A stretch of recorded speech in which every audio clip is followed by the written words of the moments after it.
My name is Vanessa Holloway. I'm 35 years old, and for most of my life, my family decided who I was, long before I ever had the chance to become anything else. My older sister Brielle was the beautiful one. My brother Mason was the genius. And me? I was the disappointment nobody bothered hiding anymore. They didn't always say the word out loud, but they didn't need to. Families have ways of branding you without ever using exact language. A glance across the dinner table, a joke that lasts too long, a silence after you speak that tells you everything. By the time I was old enough to understand it, the role had already wrapped itself around me like a second skin. Last summer, during our annual family reunion in a small town outside Asheville, North Carolina, my Aunt Lorraine introduced me to a woman I had never met before. She laughed while she did it too, like she was sharing some harmless family tradition. "This is the one nobody really talks about," she said. I was standing right there, 35 years old, surrounded by nearly 40 relatives, and every single one of them heard it. What none of them realized was that the stranger beside me wasn't just some random visitor passing through town. And what happened after that moment changed the entire balance of my family forever. The first time I remember hearing that I wasn't enough, I was 6 years old. Brielle was 8 then, all blonde curls and dimples, and sparkly dresses that made adults stop conversations just to tell her how precious she looked. It was early summer, humid and sticky, and my mother was sewing matching dresses for the girls in the family before a church picnic. My cousins got one. Brielle got one. Even my aunt's new stepdaughter got one, even though she'd only been part of the family for a few months. I didn't get one. When I asked why, my mother barely looked up from the fabric spread across the kitchen table. "Brielle needs something pretty," she said. "She looks good in pictures."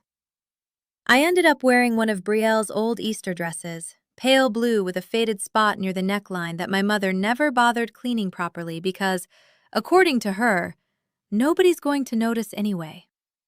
She was right. Nobody noticed me at all. That afternoon, we drove to my grandmother's house for the picnic. I remember standing in the grass while relatives gathered under white folding tents, and paper streamers fluttered in the warm breeze. Aunt Lorraine bent down and held Brielle's cheeks between both hands. "This girl is going to break hearts someday," she said proudly. Then she looked at me. She tilted her head like she was examining damage nobody knew how to repair. "Poor thing inherited the Holloway nose." Everyone laughed. My mother was standing close enough to hear every word. She didn't defend me. She didn't say Lorraine was rude. She didn't tell her to stop.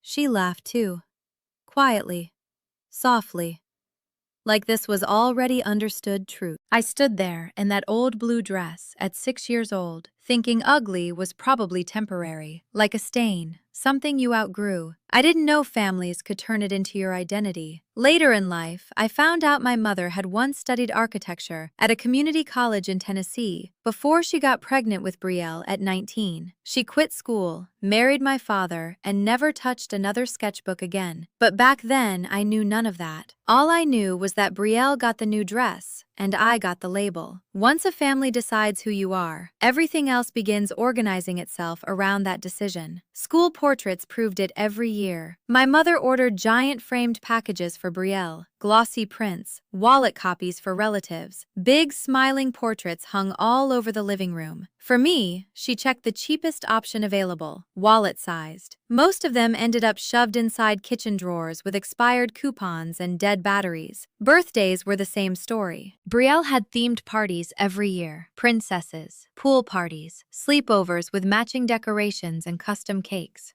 My birthday was only a few weeks after Mason's, so my mother combined ours every single year to save time. The cake always said "Happy Birthday, Mason" in huge frosting letters. My name was squeezed underneath like someone remembered me at the last second. Christmas mornings told the story too. Brielle unwrapped carefully chosen outfits, matching shoes, jewelry sets, expensive jackets. I got books. "You like reading," my mother would say every year, like she'd already assigned me my personality and expected me to stay inside it forever. Mason accepted his own role without complaint. He was the smart one, the future success story. By 17, he was already preparing to leave home for a university halfway across the country. He wasn't cruel to me, but he wasn't kind either. He simply stayed out of it. And I eventually learned that silence can hurt almost as much as cruelty. A label inside a family becomes permission. It tells everyone exactly how much attention you deserve, how visible you're allowed to be, how important your feelings are supposed to matter. My family made that decision about me when I was 6 years old, and year after year, they renewed it. If you really want to understand how your family sees you, don't listen to what they say. Count the photographs. Our living room wall held 15 framed family photos arranged carefully above the couch. My mother spent an entire weekend organizing them into perfect symmetry. Brielle appeared in every single frame. Mason showed up in 7. I appeared in 3. In 1, I was partly blocked behind a cousin holding a sparkler during 4th of July. In another, the frame cut off half my face entirely. And in the 3rd, I was 5 years old holding a red balloon while squinting into the sunlight. That picture stayed up because the balloon matched the color of the couch pillows.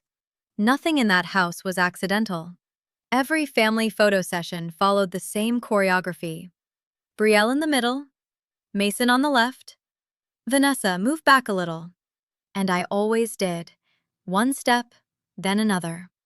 Until eventually I learned how to disappear before anyone asked me to. At Brielle's high school graduation, my mother took dozens of pictures. I know because I saw the camera roll later. Different poses, different angles, smiling photos, candid photos. At my own graduation 2 years later, she took exactly one. I graduated with honors, 2-hour ceremony, 1 photograph. That summer, I bought disposable cameras and started documenting my own life because nobody else ever did.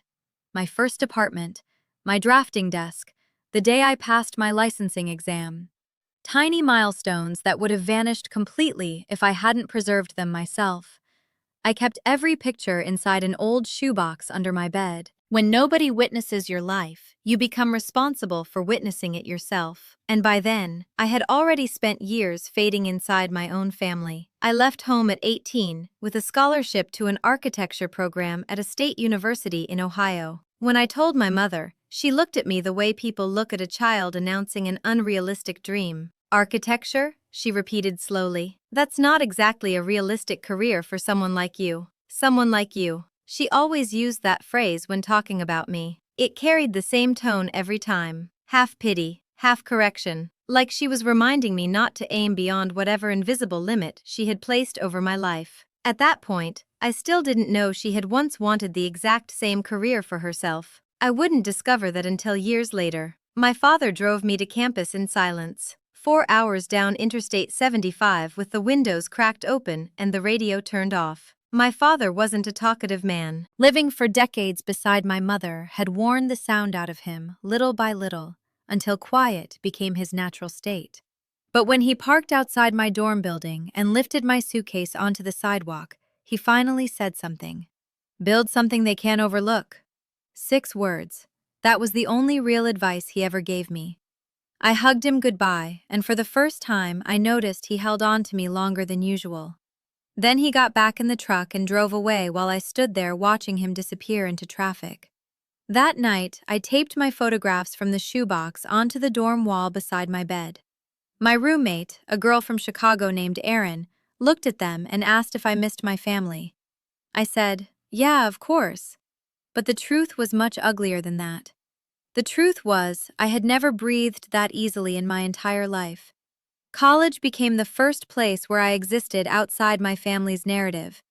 Nobody there knew I was supposedly the unattractive daughter. Nobody cared that Brielle was prettier or Mason was smarter. People judged me based on my work, and for the first time, I realized I was actually good at something, really good. I approached architecture the way some people approach survival, obsessively, carefully. Like if I built enough beautiful things, maybe eventually I could rebuild myself too. During my junior year, I landed an unpaid internship at the State Historical Preservation Office. To survive financially, I worked nights at a 24-hour diner near campus called Maggie's Grill. From 6 at night until 2 in the morning, I carried coffee pots and greasy plates to exhausted truck drivers and drunk college students. Then I'd sleep for a few hours before heading to the preservation office at 7. The diner smelled permanently like burnt bacon grease and old syrup. The tips were terrible, but the preservation office had archives filled with blueprints and records from historic buildings across the state, and I spent every free second studying them. Old courthouses, libraries, train depots,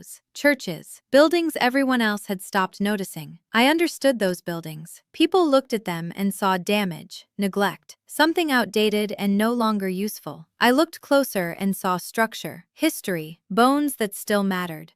My first major project came when I was 25, a crumbling 1920s library in a dying steel town in western Pennsylvania. Half the roof had collapsed, and the city council planned to demolish it because restoration would cost too much. I wrote a 30-page proposal begging them to reconsider. Somehow they gave me 6 months and a budget barely large enough to cover basic repairs. I made it work anyway. I found reclaimed wood suppliers, convinced local volunteers to help, worked 16-hour days, slept in my car 3 nights because I couldn't afford motel rooms near the site.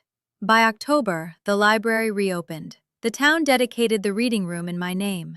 I was 26 years old. By 29, I opened my own small preservation studio with 2 employees and a rented office above a hardware store in Lexington, Kentucky. We specialized in forgotten places, small-town post offices, rural churches, buildings everyone else considered too damaged or too unimportant to save. 3 years later, one of our courthouse restoration projects won a statewide preservation award. Regional magazines started writing about us. Then national publications followed. My family never knew any of it, not because I deliberately hid it, because eventually I stopped trying to tell them. The final attempt happened during Thanksgiving when I was 31. I mentioned that an architecture journal had published a feature about one of my projects. My mother smiled politely and said, "That's nice, honey. Brielle and Tyler just bought a lake house." Conversation over. That's how it always worked. Anything connected to me dissolved immediately, while Brielle's life expanded to fill every room. I built my career quietly after that, not because I lacked pride, because nobody in my family ever asked enough questions to hear the answers. When I was 16, I accidentally discovered why my mother hated watching me succeed. School ended early that afternoon, and I came home to an empty house. Brielle was at cheer practice. Mason was at robotics club. My mother was still working. I went into the attic searching for old encyclopedias my history teacher wanted us to use for a project. That attic smelled like dust and cardboard and forgotten years. Boxes lined every wall with my mother's neat handwriting across the sides. Holiday decorations, tax records, baby clothes. Then I found one shoved into the far corner labeled simply, Elaine College. Elaine was my mother's name. I opened the box. Inside was a green spiral sketchbook. The moment I flipped through it, everything inside me shifted. Building sketches covered every page, not amateur doodles, professional quality drawings, detailed floor plans, structural notes, elevations, Victorian homes with wraparound porches, brick storefronts, church steeples with handwritten measurements and roof angles scribbled into the margins. The drawings were incredible, not good for a student, actually incredible. They came from someone who deeply understood how buildings stood, breathed, balanced, survived. I sat on the attic floor staring at those pages while sunlight floated through dusty air around me, and suddenly everything made sense. Every time I talked about architecture at the dinner table, every time I brought home a high grade in drafting class, every time I spoke excitedly about design, my mother wasn't seeing me. She was seeing the version of herself she lost. And instead of grieving that loss, she turned me into the reminder she wanted to punish. I carefully placed the sketchbook back into the box exactly how I found it. I never told her. Some discoveries are too painful to survive in conversation. People like to believe distance fixes family wounds. It doesn't. Time changes scenery, not patterns. Families remember the role they assigned you long after you outgrow it. 2 years before the reunion, my father called and asked me to come home for Thanksgiving. He always asked. My mother never did. When I arrived, Brielle was standing in the kitchen, describing the expensive remodel she and her husband had just finished. Quartz countertops, farmhouse sink, imported tile backsplash. My mother practically glowed while listening to her. "You've always had such beautiful taste," she kept saying. I sat quietly at the table, drinking coffee, until conversation paused long enough for me to mention that one of my courthouse restorations had won a preservation award. Silence. Not impressed silence. Blank silence. Then my mother asked if someone could pass the cranberry sauce. Brielle leaned against the counter and said, "Wait, is that like flipping houses?" "No," I answered carefully. "Not really." She shrugged. "Well, sounds kind of like a hobby." After dinner, I helped wash dishes while my mother and Aunt Lorraine stood beside me drying plates. They thought I'd stepped into the next room. I hadn't. My mother lowered her voice and said, "At least Vanessa keeps herself busy. I just wish she'd finally do something about." Then she waved her hand in front of her face. That same gesture, the one that meant me. Lorraine laughed immediately. I stood there gripping a wet dish towel so tightly my fingers hurt. I didn't cry. I didn't say anything. I finished the dishes, got in my car, and drove 4 hours home through the dark. 6 months later, my father suffered a minor stroke. The hospital called just after midnight. I drove through pouring rain the entire way to Nashville, with both hands clenched around the steering wheel so tightly my wrists ached. By the time I reached the hospital, my clothes were damp from running across the parking garage. My mother and Brielle were already inside his room when I arrived. The first thing my mother said when she saw me was, "Oh, you came." Not relief, not gratitude, surprise. Like I'd shown up somewhere I wasn't expected to belong. The doctor said my father had been lucky. The stroke affected the left side of his body, but he kept his speech and most of his mobility. He'd need therapy, rest, time. I stayed 3 days.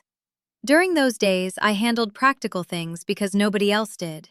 Insurance forms, medication schedules, organizing paperwork in his office at home, so bills wouldn't fall behind while he recovered. That was when I found the folder, bottom drawer of his desk. Thick manila folder wrapped with a faded rubber band. Inside were articles, dozens of them, every single one about me. Local newspaper features about restoration projects, printed blog interviews, award announcements, copies of architecture magazine articles I didn't even realize he'd seen. One photo showed the restored Pennsylvania library glowing under autumn light. The printer ink had faded slightly, and some pages were crooked where they'd clearly been printed from an old home computer. The folder covered almost 9 years of my career. My father had been quietly collecting proof of my life all that time. I sat on the floor beside his desk, staring at those pages while the late afternoon sunlight crossed the carpet. He knew. He had always known. Some of the internet printouts still had long website addresses stretching across the bottom margins, which meant he had physically typed them in by hand on that slow, old desktop computer he kept near the den window. He never mentioned any of it, never showed my mother, never bragged about me at family gatherings. He simply kept the evidence tucked away where nobody else could diminish it. I didn't cry, not then. I just sat there holding 9 years of silent love in my hands. Later that evening, my father saw the folder while I stood in the doorway to his bedroom. Our eyes met. He looked at the papers, then at me, and he nodded once. That was it. But somehow that small nod carried more validation than every compliment I had spent my life begging for. My father never defended me out loud, but he kept the receipts. The family reunion happened the following July, during one of those suffocating southern heat waves where the air itself feels heavy enough to touch. Cicadas screamed from the trees.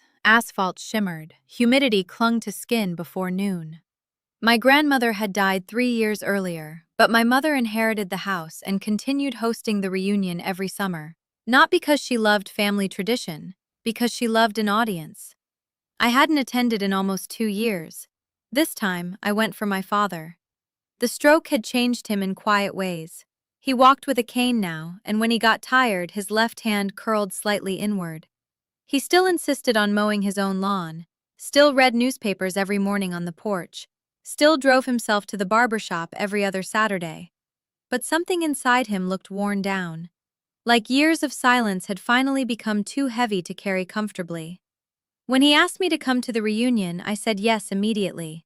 At the same time, something major was developing in my professional life. For nearly 3 months, a senior editor named Claire Whitmore from American Heritage Architecture magazine had been emailing me about a feature profile. She was creating a multi-part series highlighting preservation architects working across rural America, and she wanted me as the lead story. We exchanged emails constantly about photography locations, project histories, interview schedules, professional conversations, safe conversations, the kind I understood. At one point, I casually mentioned I'd be visiting my hometown for a family reunion near Asheville and told her about a restored train depot nearby that might interest her. "Maybe I'll stop through if I'm in the area," she replied.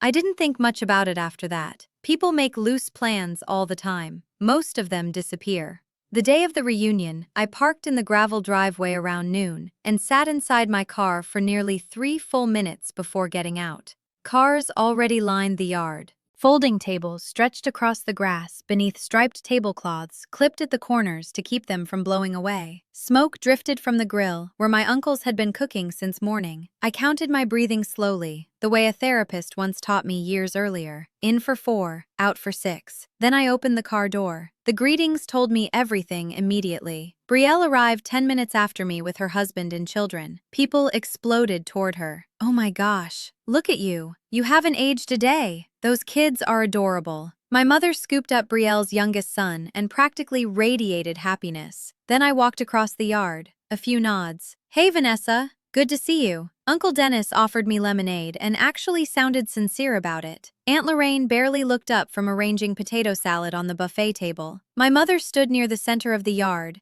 directing conversations like a theater producer managing scenes. When she noticed me, she paused just long enough to say, "Vanessa, I wasn't sure you were coming." That tone again, like I'd wandered into the wrong event by mistake. I found my father sitting beneath a huge oak tree near the edge of the yard where the noise didn't reach as loudly. His cane leaned against the lawn chair beside him. I sat down next to him without speaking. He squeezed my hand gently. That was enough. Near the front porch sat a folding table filled with pre-written name tags for guests. Everyone had one, everyone except me. There was one blank sticker left beside the marker. I wrote my own name. 41 people attended that reunion. I was the only person who had to identify herself. My mother had also arranged seating cards at the main dining tables. Elegant handwriting, carefully organized placements. Elaine, Brielle, Tyler, Lorraine, Dennis, Mason. I checked every single card twice. Mine wasn't there. Not at the first table, not the second, not the third. Eventually, I realized I'd been unofficially assigned to the folding chairs near the children. So I sat there beside a 7-year-old boy stacking potato chips into towers and a little girl watching cartoons on her mother's phone. From the kids' table, I had a perfect view of the adults. Brielle's husband bragged about the lake property they'd recently purchased. My mother leaned forward listening like he was discussing royal inheritance. One distant cousin wandered over and asked me, "So what do you actually do these days?" Before I could answer, Aunt Lorraine called across the yard, "Something with old buildings, I think." She waved her hand dismissively. That same motion. Always that same motion. "I'm an architect," I corrected quietly. "Oh, right," Lorraine replied. "Like those HGTV renovation shows?" "Not exactly." My mother didn't even turn around. She simply redirected attention back toward Brielle's vacation house. I ate my lunch in silence. Watery lemonade, undercooked burgers, potato salad that had probably sat too long in the heat, and I watched the same family choreography I had watched my entire life. Same roles, same hierarchy, same script. What I didn't realize yet was that someone else was about to witness it too. After lunch, everyone drifted inside the house to escape the heat. Somebody pulled old photo albums from the hallway cabinet, and suddenly the living room turned into a museum dedicated almost entirely to Brielle's life. The albums were thick and heavy with cracked leather covers and plastic sleeves that made snapping noises every time someone flipped a page. Remember this? Oh my God. Remember when Brielle won Little Miss Autumn Festival? Remember Mason's science competition? Remember the beach trip when Brielle wore that sailor dress? The room filled with nostalgia that somehow never included me. I stood near the doorway quietly watching page after page turn. Brielle smiling in pageants. Brielle blowing out birthday candles. Brielle posing beside Christmas trees. Mason holding trophies. Mason at graduations. Mason at football games. Across nearly 200 photographs, I appeared exactly 4 times. In one, half my body disappeared behind a taller cousin during a barbecue. In another, I stood so far at the edge of a group photo that I looked like I was already leaving.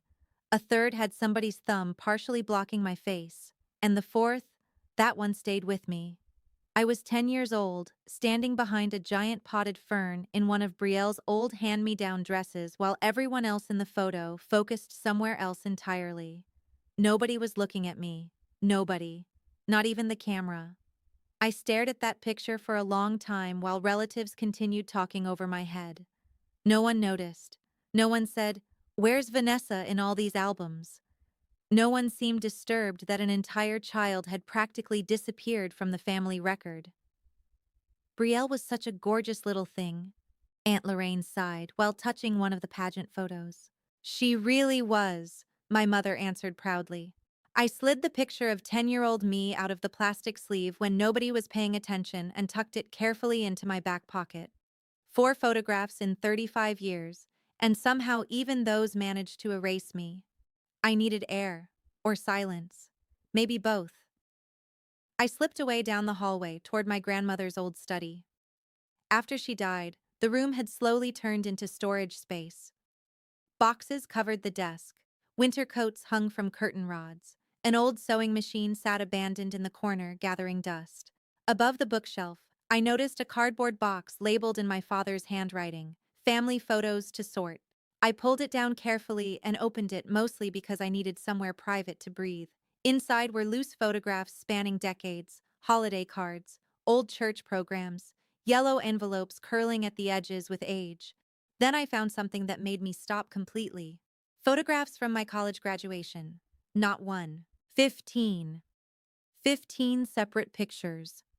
My father had taken them. Different angles, different moments. Me walking across the stage. Me holding my diploma. Me smiling beside Aaron outside the auditorium. Me laughing into sunlight with my graduation cap tilted sideways. Me standing alone looking directly at the camera with an expression I barely recognized anymore. Open, confident, happy. The photos came from one of those cheap disposable Kodak cameras. The same kind I started carrying myself that exact year. My father had never framed them, never showed them to anyone, never mentioned them. He simply kept them hidden inside this box for over a decade. I picked up one photograph where I was 22 years old, wearing my graduation gown while grinning straight at the camera. And suddenly I realized something so simple it nearly hurt. I wasn't ugly. I never had been. The problem wasn't my face. It was the people who trained me to see myself through theirs. On the back of one envelope, my father had written in black marker, "Vanessa's big day." I sat in that dusty room holding 15 photographs taken by the only person in my family who had quietly chosen to see me all along. My pockets were getting heavy now. 1 photo from childhood, 15 from graduation. Proof, little pieces of proof. I tucked several carefully beside the picture from the album and walked back outside. The afternoon sunlight had softened into that golden evening color photographers love. Kids ran through sprinklers. Country music drifted from a Bluetooth speaker near the grill. The adults sat in clusters talking loudly over one another. That was when the unfamiliar car pulled into the driveway. Silver sedan, out-of-state plates. The driver stepped out wearing a linen blazer despite the heat, carrying a leather portfolio bag over one shoulder.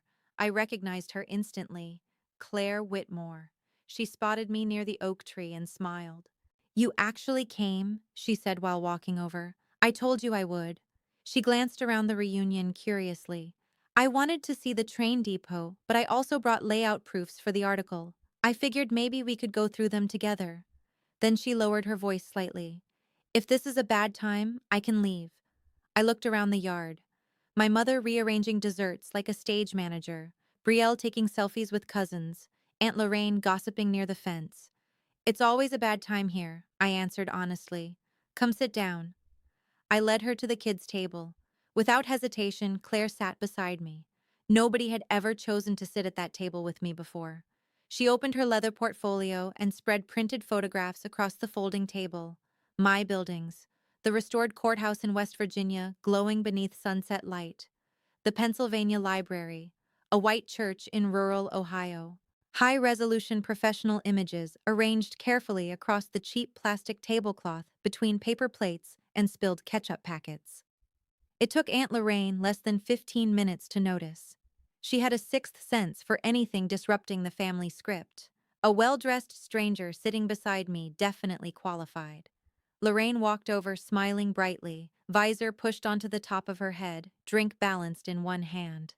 Well, hello there, she said sweetly. Are you a friend of somebody's? I opened my mouth to answer. Aunt Lorraine, this is Claire. She's... Lorraine interrupted before I could finish. She tilted her head toward Claire and delivered the line that had probably existed inside our family for decades. This is the one nobody really talks about. She laughed after saying it. Like it was adorable. Like it was charming. Like humiliating me had become family entertainment. Claire's face changed immediately, not dramatically. Quietly. Like a camera lens snapping into focus, she looked at Lorraine, then at me, then back to Lorraine. I'm sorry, she said evenly. What exactly did you say? Lorraine doubled down instantly. She always did. Oh, it's just a joke, she laughed. Every family has one, right? The quiet one, the plain one. That hand motion again. Dismissive, careless. The same gesture I had watched since childhood. Claire didn't laugh. Very slowly, she placed her coffee cup onto the table. My mother appeared nearby almost immediately after noticing the stranger. Her expression tightened before her smile arrived. Vanessa? She said carefully. Who's your friend? The word friend sounded suspicious coming from her mouth. I tried to answer again, but Claire spoke first. I'll introduce myself in a minute, she said calmly. I just prefer to wait until everyone's listening. The atmosphere shifted instantly. People felt it. That strange electric silence right before something irreversible happens. Claire leaned slightly toward me and lowered her voice. May I show them? I almost laughed. They won't care. I'm not asking whether they'll care, she replied quietly. I'm asking if you'll let me. I looked across the yard. My father sitting beneath the oak tree, my mother hovering protectively near the main table, Brielle laughing for another selfie, 35 years of being attached to the wrong story. Slowly, I nodded. Claire stood up, smoothed her blazer, picked up her portfolio. Then she walked directly toward the center of the reunion, like someone completely unafraid of taking up space. Excuse me, she called out politely. Not loud, not dramatic, just clear enough that conversations began stopping one by one. The yard slowly fell silent. Music lowered. Children stopped running. 40 people turned toward a woman they didn't recognize. My mother's smile froze completely.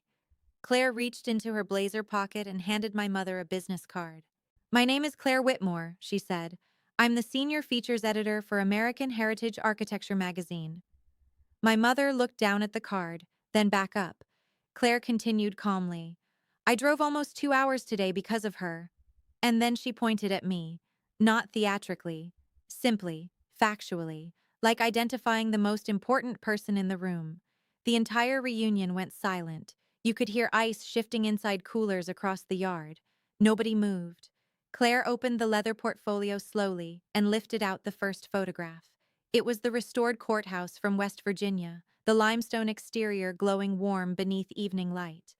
This building was scheduled for demolition 3 years ago, she said clearly. Vanessa Holloway saved it. The restoration won the State Preservation Award. She held up another photo. The Pennsylvania Library, arched windows, restored brickwork, golden light pouring through the reading room. She led this project at 25 years old. The town named the reading room after her. Another photograph. A white church with stained glass windows restored so perfectly they looked untouched by time. 63 families wrote letters asking us to feature the architect who brought their church back to life. She laid the photographs across the table so everyone could see them. My mother stared at those images like they had appeared in a foreign language. Brielle's phone rested face down on the table for the first time all afternoon. Claire looked around the yard carefully before speaking again. Vanessa Holloway is one of the most respected preservation architects currently working in the United States. She has restored 11 historic structures across 4 states, and our October issue will feature her as the cover story. Then came the sentence that cracked 35 years of family mythology wide open. And she's your family. I assumed all of you already knew that. No anger, no cruelty, just professional honesty, which somehow made it devastating. Aunt Lorraine slowly lowered her drink. My mother recovered first because controlling the narrative had become instinct for her. Well, of course we knew, she said too quickly. Her voice sounded painfully bright, artificial. The same tone she used around church people and neighbors she wanted to impress. We've always been proud of Vanessa. I said nothing, not because I believed her, because everyone there had watched her diminish me for decades. Nobody looked shocked by the lie. They simply watched her perform it. Lorraine immediately shifted strategies too. Oh, I was only teasing earlier, she said while forcing a laugh. Vanessa knows I adore her. She reached toward my arm. I stepped backward before she could touch me. Not dramatically, just enough. Her hand closed around empty air. Brielle crossed her arms defensively. I mean, we knew she worked on renovation stuff. She never really talked about it much. Claire didn't say a word. She simply stood there watching my family desperately rewrite history in real time. At another table, I overheard cousins whispering to each other. Did you know about this? She's on a magazine cover? 11 buildings? Uncle Dennis sat quietly studying me with an expression I couldn't quite read. Then something unexpected happened. My cousin's daughter, 16-year-old Emma, walked barefoot across the grass toward the photographs spread over the table. Her hair was still damp from the sprinkler. She looked at the pictures, then at me. Wait, she said softly. A town named a room after you? I smiled for the first genuine time all day. They did. That's seriously amazing. Simple words, honest words. And somehow hearing them from a teenager felt more real than anything any adult in my family had ever said to me. Later, my mother cornered me near the kitchen doorway after most people drifted back into smaller conversations. She always preferred private spaces for difficult conversations. No witnesses, no accountability. Her voice stayed low and controlled, but I could hear it cracking underneath. Why would you do this to me? I blinked slowly. Do what? Bring some stranger here to embarrass me. I didn't bring her here for you, I answered calmly. She came because my work matters to her. Your work? My mother repeated the words like they physically irritated her. Do you have any idea what I sacrificed so you could go to college? There it was, the script, the one she'd repeated my entire life. Every conversation eventually became about what she lost, not what I achieved. You sacrificed your architecture program after Brielle was born, I said quietly. I know. Her face lost color instantly, not gradually, all at once. She stared at me. You went through my things? I found your sketchbooks years ago. For 3 full seconds, she couldn't speak. That was none of your business. You were talented, Mom. That seemed to hit her harder than anger would have. I kept my voice even. You really were. But me becoming an architect isn't something you should have punished me for. She opened her mouth, closed it. There was no prepared response for that. No victim speech, no redirect. Because I wasn't attacking her. I was simply telling the truth. My mother turned abruptly and disappeared into the bathroom. A second later, I heard the lock click shut. The woman who spent decades making me invisible had suddenly removed herself from the room completely. Family dynamics don't make sense from the outside. People always ask how a mother could resent her own daughter for following the same dream she once had. But resentment inside families rarely follows logic. It follows grief. And grief can turn cruel when it never heals properly.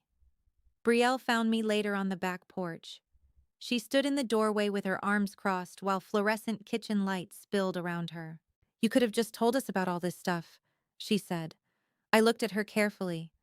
"I did. Thanksgiving 2 years ago. You called it a hobby." Her expression flickered. She remembered. I could see it.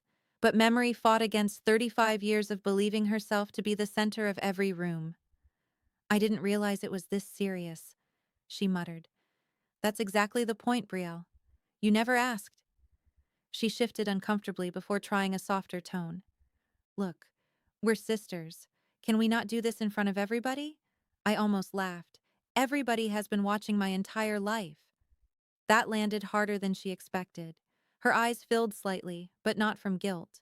Embarrassment. Brielle wasn't mourning what happened to me. She was mourning the fact that her position inside the family hierarchy suddenly felt unstable. "Why do you always make things about yourself?" she snapped suddenly. I let the silence sit between us long enough for her to hear what she'd actually said. Then I answered quietly, "You had 35 years of everything being about you. I'm having one afternoon." She stared at me, opened her mouth, closed it again, then turned and walked back inside. I stayed on the porch listening to cicadas hum in the trees while fireflies began blinking across the darkening yard. For the first time in my life, I didn't feel small around my family. 20 minutes later, Aunt Lorraine tried to repair the damage. Not with me, with Claire. I watched her approach near the dessert table wearing fresh lipstick and another carefully assembled smile. "So wonderful meeting you," Lorraine said brightly. "I've always known Vanessa was talented." Claire held a paper plate with pie she hadn't touched. She looked at Lorraine the same way an editor studies a badly written paragraph. "Interesting," Claire replied calmly. "Because 20 minutes ago, you introduced her as the family member nobody talks about." The sentence shattered across the conversation like broken glass. Lorraine's face turned deep red. "Oh, that was just an inside joke. Usually jokes make everyone laugh." Claire's voice stayed perfectly level. No cruelty, no raised tone, just truth. From across the yard, Uncle Dennis finally spoke. "Lorraine, sit down." The entire reunion froze again. In over 40 years of marriage, I had never once heard Uncle Dennis correct her publicly. Lorraine stared at him in disbelief. He didn't look away. Slowly, she sat down, and for the first time in my entire life, Aunt Lorraine became quiet. Not strategic silence, not offended silence. Real silence. The kind that happens when somebody finally realizes everyone else just saw them clearly. A strange shift moved through the yard after that. Not loud, not dramatic, just subtle realignment. Like people were quietly reconsidering everything they thought they knew about me. A few relatives drifted toward my side of the yard, while others stayed clustered around my mother, like loyal satellites unwilling to leave orbit.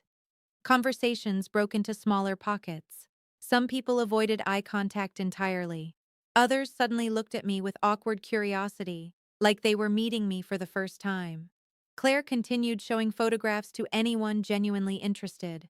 A restored post office in eastern Kentucky that county officials wanted demolished to build more parking spaces. A one-room schoolhouse in Tennessee where my team spent 8 months repairing original hand-blown glass windows from 1905.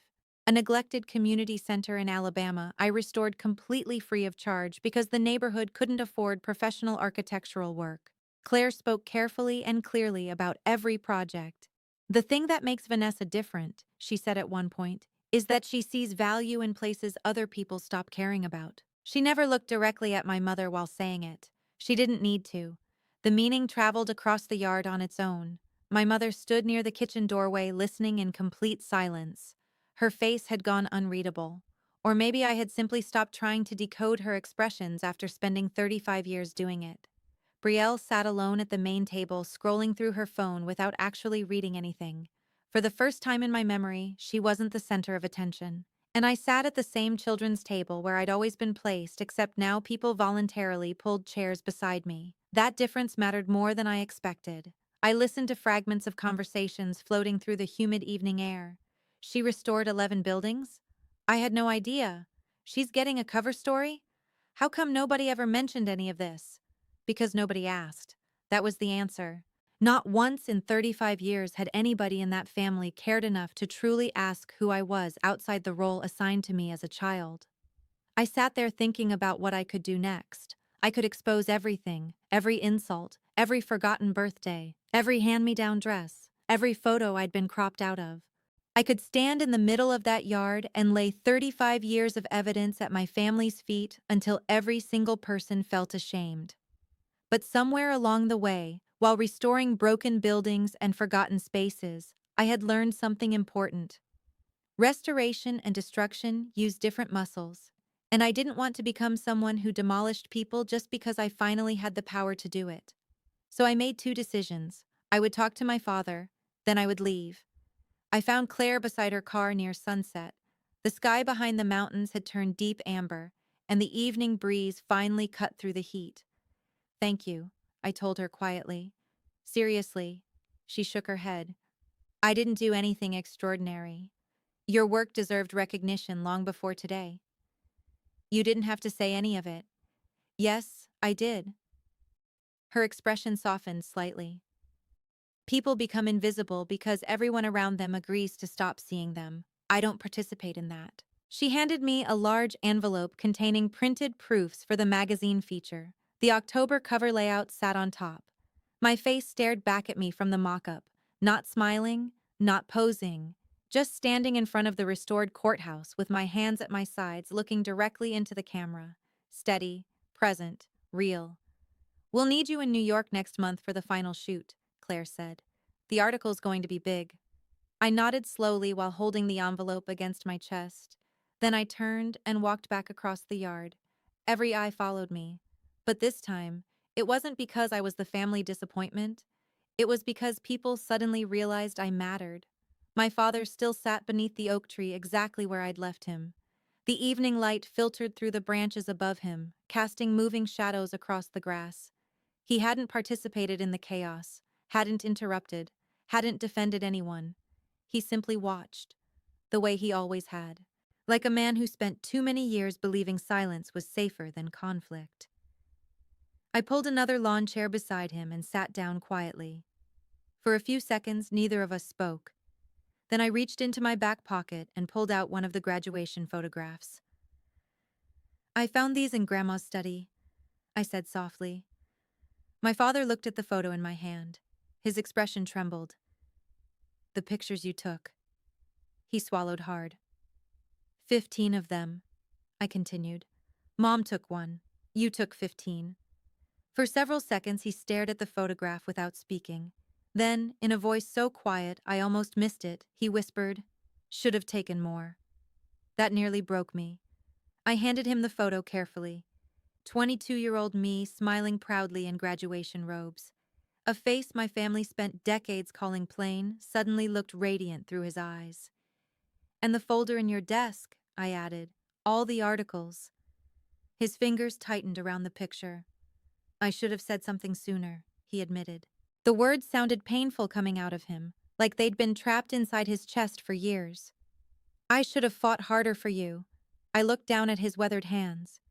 "You kept proof," I told him gently. "That matters too." He nodded slowly, the same quiet nod from the hospital room months earlier. Then I said something I hadn't planned. "Put this one in the living room, Dad, not hidden away in a box." He looked at the photo again, ran his thumb carefully across the glossy surface, and nodded one more time. That was when my mother approached us. You could feel her anger before she even reached the chairs. Her footsteps cut sharply through the grass, jaw tight, shoulders rigid, eyes swollen from crying. Vanessa Elaine Holloway. Full name. The weapon mothers use when they think ownership still belongs to them.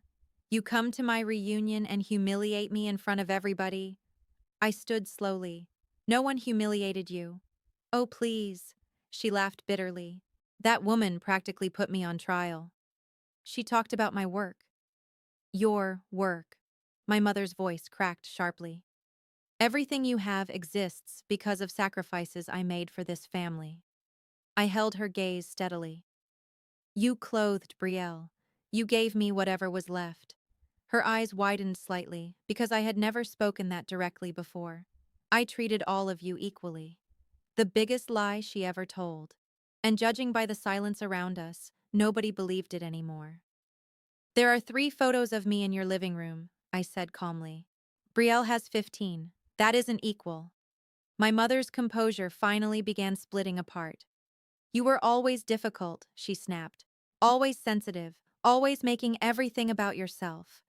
Normally, those words would have gutted me, but something inside me had changed permanently that afternoon. The accusations no longer landed. I didn't turn myself into the ugly daughter, I said quietly. You did. The yard went completely silent again. 40 people heard me say it. Nobody interrupted. Nobody defended her. My mother's face collapsed inward, but not from remorse, from exposure. The tears came immediately afterward, but they weren't the tears of someone apologizing. They were the tears of someone whose carefully constructed version of herself had finally cracked in public. After everything I sacrificed for this family, she cried, this is how you repay me? I'm not repaying anything, I answered. I'm leaving. And I meant it. My voice never rose once. Meanwhile, my mother stood shaking in the middle of the yard while relatives awkwardly avoided looking directly at either of us. I turned away from her and walked slowly toward the driveway. The evening sunlight had softened into that golden hour photographers chase endlessly because it makes everything appear kinder than reality. Claire stood near her car, waiting quietly. She handed me another envelope. The official contract, she explained. Cover story. October issue. I accepted it carefully. Thank you, I whispered. Claire smiled faintly. Thank your buildings. They did all the talking. I looked back at the yard one final time. Aunt Lorraine sat alone near the fence, staring blankly at the ground without her usual performance energy. Brielle stood far away texting furiously with her back turned toward everyone else. 2 of my aunts hovered around my mother, offering exaggerated comfort, loud enough for people to notice. Uncle Dennis caught my eye across the grass. Then he nodded once. The exact same quiet nod my father always gave me. The nod of a man who understood too late that silence can become participation. Suddenly, Emma came running barefoot across the lawn toward me. Aunt Vanessa, she said breathlessly, can I visit one of your buildings sometime? I smiled down at her. Anytime you want. Really? I'll personally give you the tour. She hugged me tightly without hesitation. No agenda, no performance, just affection. Then she sprinted back toward the sprinkler, laughing. Near the main table, Claire's business card still lay abandoned in the grass where my mother had dropped it earlier. Nobody bothered picking it up. I walked right past it. Some things deserve restoration. Others are better left where they fall. I got into my car and placed the contract envelope carefully on the passenger seat beside the magazine proofs. On top of both, I laid one of the graduation photographs my father insisted I keep. One for me, he had said quietly. One for you. A deal between 2 people who spent most of their lives loving each other silently. I started the engine and pulled away from the gravel driveway without looking back. Not because it didn't hurt, because I already knew exactly what was behind me. The highway stretched long and empty beneath the fading summer sky. Warm air rushed through the open windows, carrying the scent of cut grass and distant rain. I didn't turn on the radio. For once, silence didn't feel lonely. About 45 minutes into the drive, my phone buzzed in the cup holder. A text message from my father. 2 words, proud always. I pulled onto the shoulder immediately because suddenly I couldn't see clearly anymore. My eyes burned. For a moment, I just sat there staring at those 2 words while headlights rushed past in the dark. Proud always. Not proud now. Not proud finally. Proud always. As if he needed me to understand that even during the years he failed to protect me loudly, some part of him had always known my worth. I wiped my eyes with the back of my hand, set the phone down carefully, and kept driving. Around mile marker 93, I passed an abandoned gas station beside the highway. boarded windows, rust spreading across old pumps, vines crawling over the roofline. Most people would have driven past without another glance. I slowed down instead. Even in the fading light, I could see it, the structure underneath the neglect, the potential, the bones. And suddenly I smiled. That building might still be worth saving. 3 months later, the October issue of American Heritage Architecture magazine was released nationwide. My face covered the front, the same face my family had spent 35 years calling plain. I stood in front of the restored courthouse wearing dark jeans and a black coat while autumn light wrapped around the limestone behind me. No exaggerated smile, no awkward pose. Just me standing there solidly and honestly the way my father always looked at me. Steady, present, impossible to overlook. My father bought 3 copies. He framed one and hung it in the living room himself, right beside Brielle's high school graduation portrait. My mother never took it down. She never acknowledged it either.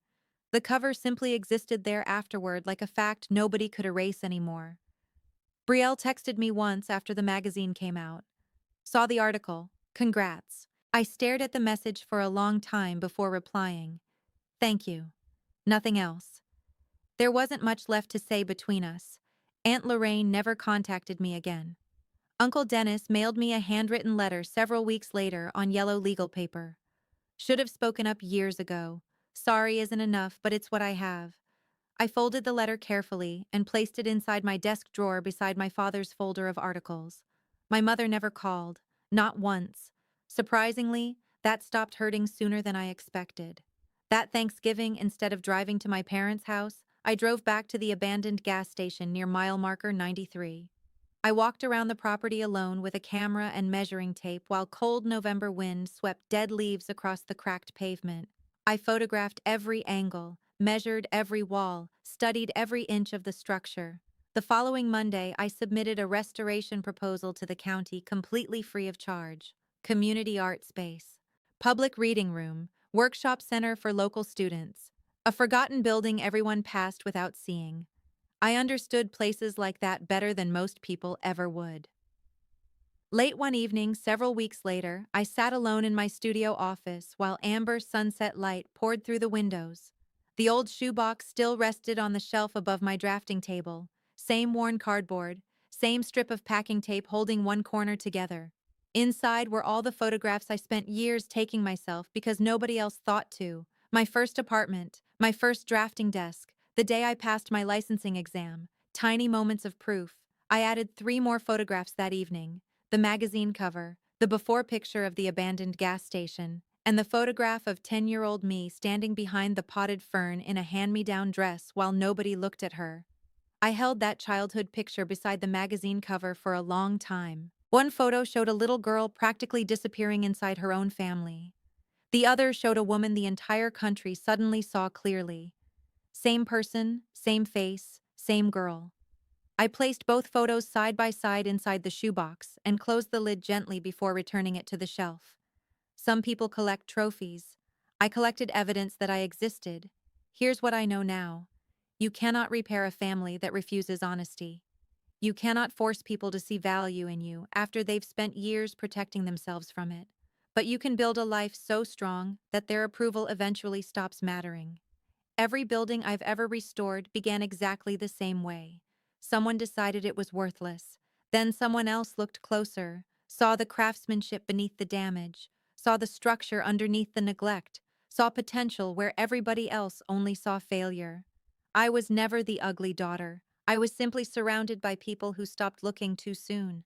And maybe that's why I became an architect in the first place. Because somewhere deep down, I always understood what it felt like to be abandoned while still worth saving.